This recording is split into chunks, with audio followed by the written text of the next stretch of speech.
Do you find that some of your clients are struggling with that and how to incorporate that into their company values and their, leadership?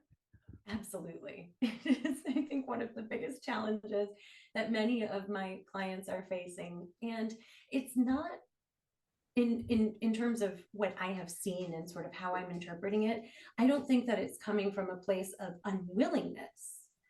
It's typically just this is so different than what we have been conditioned to Yeah. expect.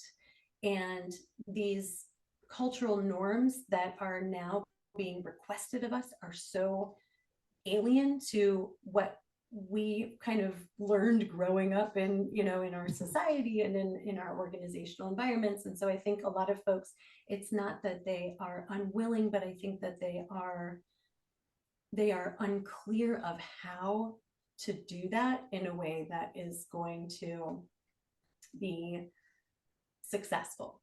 And part of that Yeah. is like, I mean, all of us just have trouble with change, especially if it's like you're asking me to change something that this is what I'm comfortable with, this is what's familiar, this is Yeah. how the way we've always done things. And so I think that that is one of the biggest challenges that a lot of leaders are facing is I don't know how to do this.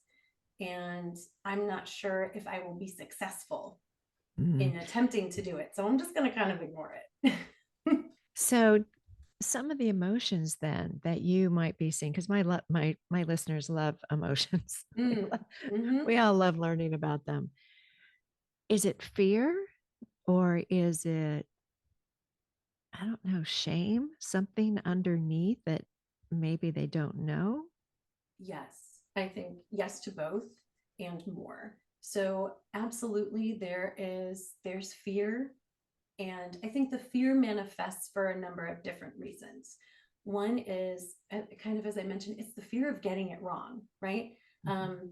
We especially when I think about leaders, people in positions of power, people who have spent their entire careers working really hard to get where they are, they have not been trained or rewarded for making mistakes and owning those mistakes, right? Mhm. Um, I think we are just now really beginning more broadly within our organizations to encourage cultures of experimentation, but that has not been the norm in most of our industries. Very risk averse, right? And so that's part of it is the fear of getting it wrong. I think that also people who are in positions of power, whether it's because they're the boss or whether they're coming from a societally advantaged identity, whether it's because Mhm. you're white, you're male, you're, you have no disability, you're heterosexual, cisgender, the list goes on, right? I think that there is a very real fear of saying or doing something that causes more harm Yeah. or perhaps gets people, that perhaps leads to some sort of public shaming or punishment. Mhm. And I think also to your point earlier, there is shame, there is guilt, right? How did I not know these things? Um,